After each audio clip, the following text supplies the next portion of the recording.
ಕರ್ನಾಟಕಕ್ಕೆ ಪ್ರತ್ಯೇಕ ರಾಜ್ಯದ ಸ್ಥಾನಮಾನ ನೀಡಿ ಎಂಬ ಕೂಗು ಇಂದು ನಿನ್ನೆಯದಲ್ಲ. ಕರ್ನಾಟಕದಲ್ಲಿ ಹೊಸ ಸರ್ಕಾರ ಅಸ್ತಿತ್ವ ಬಂದ ನಂತರ ಆ ಕೂಗು ಮತ್ತೆ ಆರಂಭವಾಗಿದೆ. ಹೊಸ ಸರ್ಕಾರದ ಸಂಪುಟದಲ್ಲಿ ಉತ್ತರ ಕರ್ನಾಟಕದ ಶಾಸಕರಿಗೆ ಸ್ಥಾನ ಸಿಗದಿರುವುದು ಮತ್ತು ಮುಖ್ಯಮಂತ್ರಿ ಎಚ್.ಡಿ. ಕುಮಾರಸ್ವಾಮಿ ಮಂಡಿಸಿರುವ ಬಜೆಟ್ನಲ್ಲಿ ಉತ್ತರ ಕರ್ನಾಟಕಕ್ಕೆ ಯಾವುದೇ ಕೊಡುಗೆ ನೀಡದಿರುವುದು ಪ್ರತ್ಯೇಕ ರಾಜ್ಯದ ಕೂಗಿಗೆ ಬೆಂಕಿಗೆ ತುಪ್ಪ ಸುರಿದಂತಾಗಿದೆ. ಉತ್ತರ ಕರ್ನಾಟಕ ಪ್ರತ್ಯೇಕ ರಾಜ್ಯ ಹೋರಾಟ ಸಮಿತಿಯು ಈ ಹಿನ್ನೆಲೆಯಲ್ಲಿ ಆಗಸ್ಟ್ 2ರಂದು ಉತ್ತರ ಕರ್ನಾಟಕ ಬಂದ್ಗೆ ಕರೆ ನೀಡಿದೆ. ಉತ್ತರ ಕರ್ನಾಟಕ ಭಾಗದ 12 ಜಿಲ್ಲೆಗಳು ಈ ಬಂದ್ಗೆ ಬೆಂಬಲ ನೀಡಲಿದೆ. ಉತ್ತರ ಕರ್ನಾಟಕ ಭಾಗದ ರಾಜಕಾರಣಿಗಳು ಈ ಹೋರಾಟಕ್ಕೆ ಬೆಂಬಲ ನೀಡುತ್ತಿರುವುದು ಈ ಹೋರಾಟದ ತೀವ್ರ ಸ್ವರೂಪ ಪಡೆಯುವಂತೆ ಮಾಡಿದರೆ ಅಚ್ಚರಿಯಿಲ್ಲ. ಅಷ್ಟಕ್ಕೂ ಉತ್ತರ ಕರ್ನಾಟಕವನ್ನು ಪ್ರತ್ಯೇಕ ರಾಜ್ಯವನ್ನಾಗಿ ಮಾಡಬೇಕೆಂಬ ಬೇಡಿಕೆ ಯಾಕಾಗಿ ಆಗಸ್ಟ್ 2ರಂದು ಕರೆ ನೀಡಿರುವುದು ಬಂದ್ಗೆ ಕಾರಣವೇನು? ಇವೆಲ್ಲ ರಾಜಕಾರಣಿಗಳು ಈ ಪ್ರತ್ಯೇಕ ರಾಜ್ಯದ ಹೋರಾಟಕ್ಕೆ ಬೆಂಬಲ ನೀಡುತ್ತಿದ್ದಾರೆ. ಇಲ್ಲಿದೆ ಮಾಹಿತಿ. ರಾಜಧಾನಿ ಬೆಂಗಳೂರು ದಕ್ಷಿಣ ಕರ್ನಾಟಕ ಭಾಗದಲ್ಲಿ ಬರದಿರುವುದರಿಂದ ಪೂರ್ತಿ ಆಡಳಿತದ ಕೇಂದ್ರ ಅಲ್ಲಿಯೇ ಇದೆ.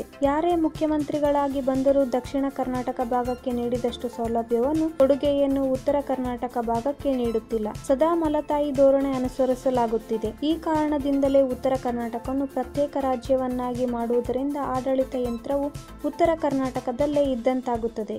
ಆಗ ಈ ಭಾಗದ ಅಭಿವೃದ್ಧಿಯೂ ಆಗುತ್ತದೆ ಎಂಬುದು ಇಲ್ಲಿನ ಜನರ ಮಾತು. ಉತ್ತರ ಕರ್ನಾಟಕ ಜಿಲ್ಲೆಗಳು ಯಾವುವು? ಬೆಳಗಾವಿ, ವಿಜಯಪುರ, ಬಾಗಲಕೋಟೆ, ಬೀದರ್, ಬಳ್ಳಾರಿ, ಕಲಬುರಗಿ, ಯಾದಗಿರಿ, ರಾಯಚೂರು, ಗದಗ, ಧಾರವಾಡ, ಹಾವೇರಿ ಮತ್ತು ಕೊಪ್ಪಳ. ಈ 12 ಜಿಲ್ಲೆಗಳು ಉತ್ತರ ಕರ್ನಾಟಕ ವ್ಯಾಪ್ತಿಗೆ ಬರುತ್ತವೆ. ಉತ್ತರ ಕರ್ನಾಟಕಕ್ಕೂ ಪ್ರಾಶಸ್ತ್ಯ ನೀಡಬೇಕು ಎಂಬ ಕಾರಣದಿಂದಲೇ ಬೆಳಗಾವಿಯಲ್ಲಿ ಸುವರ್ಣಸೌಧ ನಿರ್ಮಿಸಲಾಯಿತು. ಆದರೆ ಉತ್ತರ ಕರ್ನಾಟಕದ ಸಮಸ್ಯೆ ಮಾತ್ರ ಇದರಿಂದ ಪರಿಹಾರವಾಗಿಲ್ಲ. ರಾಜ್ಯದ ಮುಖ್ಯಮಂತ್ರಿಗಳೆಲ್ಲ ಬಹುಪಾಲು ದಕ್ಷಿಣ ಕರ್ನಾಟಕ ಭಾಗದವರೇ ಆಗಿರೋದ್ರಿಂದ ಅವರೆಲ್ಲ ಆ ಭಾಗಕ್ಕೆ ಹೆಚ್ಚಿನ ಪ್ರಾಶಸ್ತ್ಯ ನೀಡುತ್ತಾರೆ. ಪ್ರಾದೇಶಿಕ ಅಸಮತೋಲನ ನಿವಾರಣೆಗೆ ಸಂಬಂಧಿಸಿದ ನಂಜುಂಡಪ್ಪ ವರದಿಯನ್ನು ರಾಜ್ಯ ಸರ್ಕಾರ ನಿರ್ಲಕ್ಷಿಸುತ್ತಿದೆ ಎಂಬ ಆರೋಪವೂ ಕೇಳಿಬಂದಿದೆ. ಉತ್ತರ ಕರ್ನಾಟಕ ಭಾಗದ ಬಾಗಲಕೋಟೆ, ಗದಗ, ಧಾರವಾಡ ಮತ್ತು ಬೆಳಗಾವಿ ಜಿಲ್ಲೆಗಳಿಗೆ ನೀರು ಒದಗಿಸುವ ಮಹದಾಯಿ ಯೋಜನೆ ಇನ್ನೂ ಜಾರಿಗೆ ಬಂದಿಲ್ಲ. ಈ ಕುರಿತು ಅದೆಷ್ಟೋ ಬಂದ್ಗಳು, ಹೋರಾಟಗಳು ನಡೆದರೂ ಸರ್ಕಾರ ತಲೆ ಕೆಡಿಸಿಕೊಳ್ಳುವಂತಿಲ್ಲ. ಕಾವೇರಿ ವಿವಾದದ ವಿಷಯದಲ್ಲಿ ತೋರಿದ ಉತ್ಸಾಹವನ್ನು ಮಹದಾಯಿ ವಿಷಯದಲ್ಲಿ ತೋರುತ್ತಿಲ್ಲ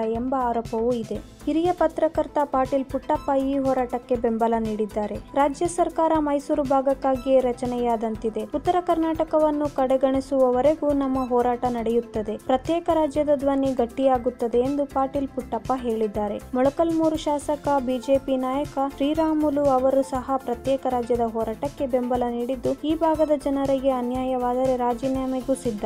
ಈ ಅನ್ಯಾಯ ಮುಂದುವರೆಯಲು ಬಿಡುವುದಿಲ್ಲ. ಪ್ರತ್ಯೇಕ ರಾಜ್ಯದ ಹೋರಾಟದ ಮುಂದಾಳತ್ವ ವಹಿಸಲು ನಾನು ಸಿದ್ಧ ಎಂದಿದ್ದಾರೆ. ಬಿಜೆಪಿ ರಾಜ್ಯಾಧ್ಯಕ್ಷ ಮಾಜಿ ಮುಖ್ಯಮಂತ್ರಿ ಬಿ.ಎಸ್. ಯಡಿಯೂರಪ್ಪನವರು ಉತ್ತರ ಕರ್ನಾಟಕ ಪ್ರತ್ಯೇಕ ರಾಜ್ಯದ ಬೇಡಿಕೆ ನಾವು ಬೆಂಬಲ ನೀಡುವುದಿಲ್ಲ ಎಂದು ಸ್ಪಷ್ಟವಾಗಿ ಹೇಳಿದ್ದಾರೆ. ಅಖಂಡ ಕರ್ನಾಟಕ ಒಡೆಯಬಾರದು, ಉತ್ತರ ಕರ್ನಾಟಕದ ಅಭಿವೃದ್ಧಿಯನ್ನು ನಿರ್ಲಕ್ಷಿಸಲಾಗಿದೆ ಎಂಬ ಮಾತಿನಲ್ಲಿ ಹುರುಳಿದೆ. ಆದ್ದರಿಂದ ಈ ಕುರಿತು ಸರ್ಕಾರದ ಗಮನ ಸೆಳೆಯುವ ಪ್ರಯತ್ನ ಮಾಡೋಣ. ಪ್ರತ್ಯೇಕ ರಾಜ್ಯವೇ ಎಲ್ಲ ಸಮಸ್ಯೆಗೂ ಪರಿಹಾರವಲ್ಲ ಎಂದು ಯಡಿಯೂರಪ್ಪ ಹೇಳಿದ್ದಾರೆ.